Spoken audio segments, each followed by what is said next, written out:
Late us now see the dynamics of circular motion. मित्रांनो, शब्द dynamics आला म्हणजे इथं आता आपल्याला सर्क्युलर मोशनची motion study as well as the reason behind that motion हे सुद्धा शिकावं लागेल. कारण डायनॅमिक्सचा अर्थ काय होतो? Study of motion along with the forces which are causing that motion. जे आपण बघतो सर्क्युलर मोशनमध्ये पार्टिकल सेंटर भोवती along the circumference of a circle because of some linear velocity फिरत असतो. लाईक चंद्राचं पृथ्वीभोवतीचं फिरणं, motion of moon around the अर्थ. मग आता ही मोशन विदाऊट फोर्स तर होऊ शकत नाही. म्हणजे तिथं काहीतरी फोर्स असला पाहिजे which makes that particle to revolve around the circle. आता इथं एक महत्त्वाचा पॉईंट आहे, कारण नुसता फोर्स असूनही चालणार नाही किंवा नुसती लिनियर वेलॉसिटी असूनही चालणार नाही. जर सर्क्युलर मोशन सक्सेसफुली व्हायचे असेल तर पार्टिकलला दोन गोष्टी असाव्या लागतात. One, it should have some linear tangential velocity and the force which is acting towards the centre of a circle, that is centripetal force. See centripetal force हा काय फोर्सचा प्रकार नाही. It is a real force just like other forces. Like in case of moon and earth, the role of centripetal force is performed by the gravitational force. So it is just a name. So centripetal force असंच नाव का दिलं? कारण तो towards the centre along the radius act होत असतो आणि तो त्या पार्टिकलला गोल फिरायला लावतो around that point, right. So आता आपण त्याचा मॅग्निट्यूड काढायचा प्रयत्न करू. आता हा जो सेंट्रिपिटल फोर्स आहे, न्यूटनचा सेकंड लॉ जर वापरला, मास इंटू ॲक्सलरेशन, तर असं आपल्याला लिहिता येईल. सो आता या ठिकाणी mass of particle is M आणि ॲक्सलरेशन म्हणजे सेंटरकडे जाणारं जे ॲक्सलरेशन आहे that is radial acceleration in case of circular motion. तर आपल्याला त्याची व्हॅल्यू माहिती आहे, ती किती असते? M V square upon R. Acceleration is V square upon R. So the magnitude of centripetal force becomes F is equal to M V square upon R. आता याला जर आपण डायरेक्शन देण्याचा प्रयत्न केला तर वेक्टर फॉर्ममध्ये we can write F bar equals to negative M V square upon R into R zero cap. Here R0 is a unit vector along the radius of a circle. So this will become the vector form of a centripetal force.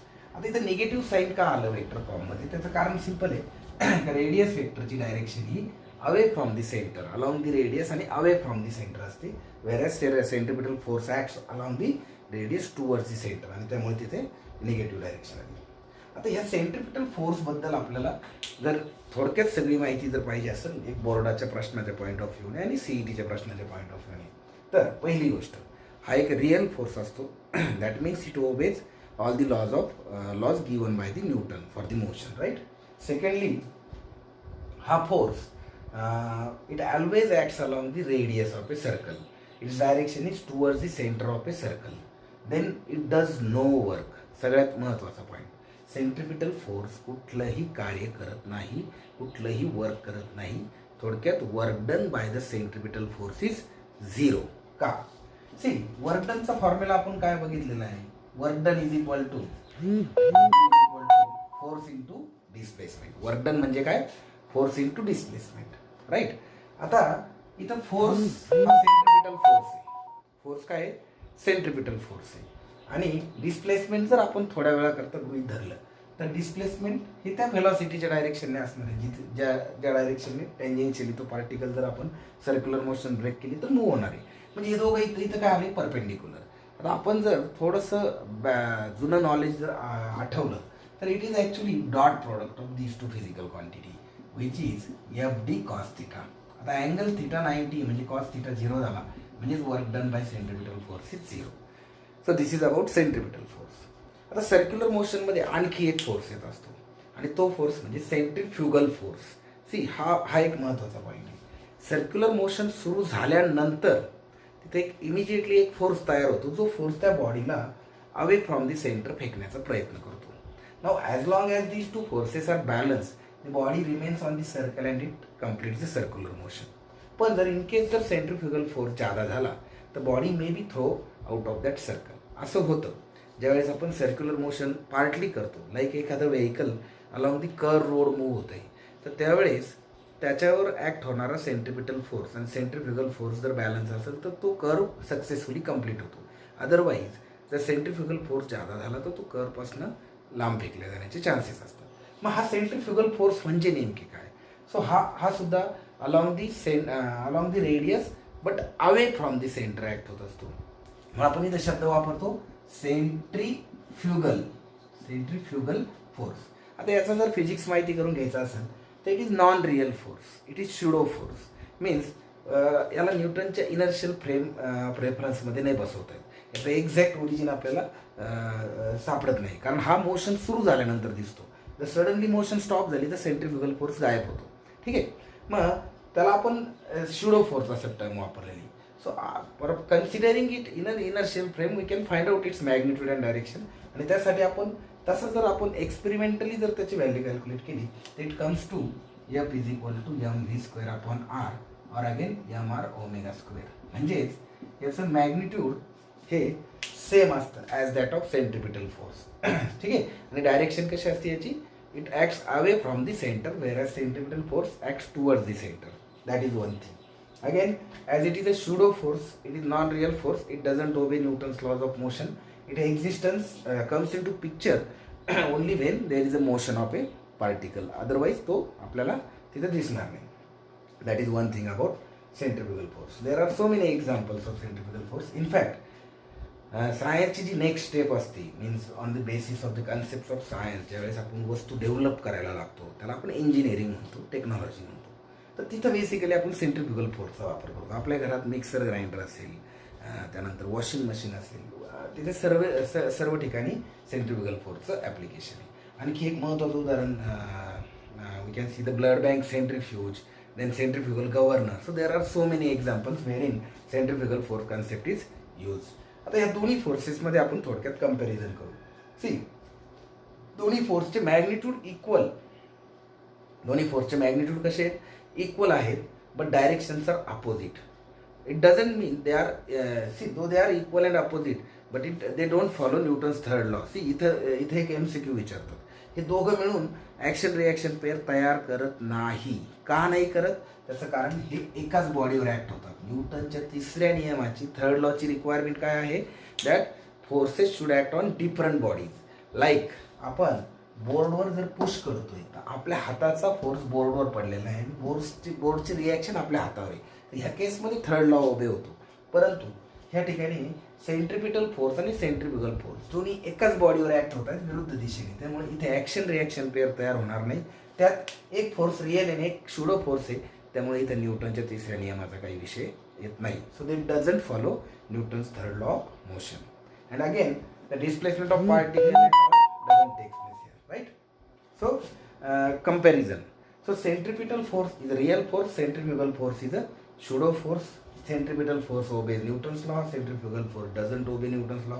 Centripetal force acts towards the center, centrifugal force acts away from the center. The work done by centripetal force is zero. There may be work done due to the centrifugal force if the body displaces after the circular motion has been broken. ठीक आहे. So ह्या कंपॅरिझनवर एक question board विचारत असतं, differentiate between centripetal and centrifugal force. So हे झालं dynamics of circular motion. So आपण थोडक्यात सर्क्युलर मोशनचा आत्तापर्यंत झालेला भाग रिवाईज करू and then in next lecture will see the applications of circular motion.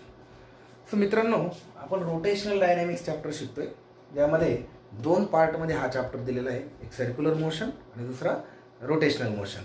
To understand the circular motion, what one should understood is the parameters of motion, that is angular displacement, angular velocity, angular acceleration. हे parameters तुम्ही कंपॅरिझनमध्ये शिकू शकता. जसं linear मोशनमध्ये तुमचं displacement, velocity आणि acceleration असतं, ते जे रोल प्ले करतात सेम रोल तुमचं सर्क्युलर मोशनमध्ये angular displacement, angular velocity, angular acceleration play करतील. आपण त्याचं कायनॅमेटिक्स शिकलो. आणि जर आपण समजा युनिफॉर्म ॲक्सलरेशन सर्क्युलर मोशन अशी जर गृहीत धरली, फॉर एक्झाम्पल तुमच्या पुस्तकात एक एक्झाम्पल दिलेलं आहे, तर सपोज एक पर्टिक्युलर फॅन 90 RPMच्या स्पीडने फिरतोय आणि it is stopping after 21 revolutions. So what is the time taken if the torque acting is constant or the acceleration is constant. So इथं आपण कायनॅमेटिकल इक्वेशन वापरू शकतो. सो फर्स्ट ऑफ ऑल आपल्याला कायनॅमेटिकल equation जे आहेत मोशनचे ते सर्क्युलर मोशनसाठी कसे असतील हे लिहून बघू आपण. सो आपलं पहिलं kinematical equation for linear motion is v is equal to u plus at. Second one is v square is equal to u square plus twice of as. and third is s is equal to ut plus half at square. ठीक है.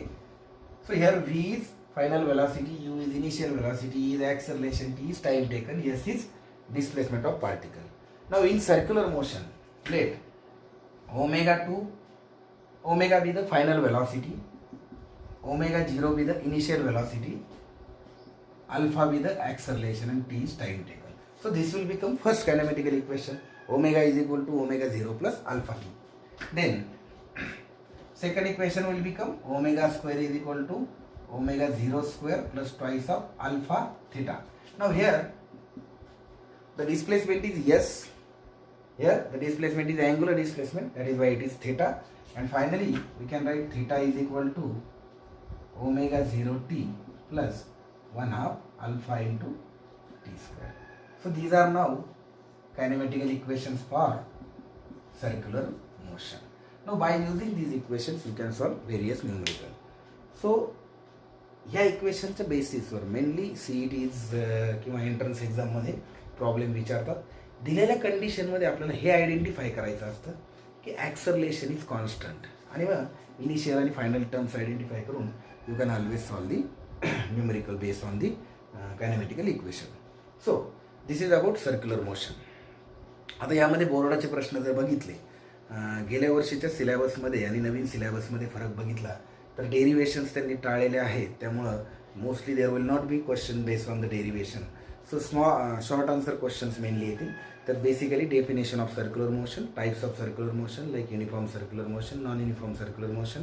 Uniform circular मोशनमध्ये definition, then parameters of circular motion like angular displacement, angular velocity, angular acceleration. Uniform circular motion असेल तर period of motion, frequency of motion, त्यावरचे inter relations, the state the relation between linear velocity and angular velocity. तो v is equal to R omega, a is equal to R alpha, resultant acceleration is equal to vector sum of tangential and radial acceleration, then differentiate between centripetal force and centrifugal force. So ह्या प्रकारचे प्रश्न त्यामध्ये विचारू शकतात. आता यानंतरचा जो भाग आहे सर्क्युलर मोशनचा तो म्हणजे application of circular motion. So यात मेनली आपल्याला सर्क्युलर मोशनचा प्रॅक्टिकली आपण जे बघतोय, जे उदाहरणं जे आपण रोजच्या व्यवहारात आपल्याला अनुभव येतो, त्यामध्ये सर्क्युलर मोशनचा काय रोल आहे तो आपल्याला समजून घ्यायचा आहे. पण इथपर्यंतचे रिलेशन येणं त्यासाठी महत्त्वाचे आहेत. मी पुन्हा एकदा सांगेल, आत्तापर्यंत झालेला भाग केअरफुली वाचा. One should able to write the relations at any time whenever ask. त्याच्यातल्या फिजिकल क्वांटिटीज समजून घ्या आणि कंपॅरिझनमध्ये जर त्याला स्टडी केलं तर it is nothing but it is same as that of your linear motion. ठीक आहे. थँक्यू.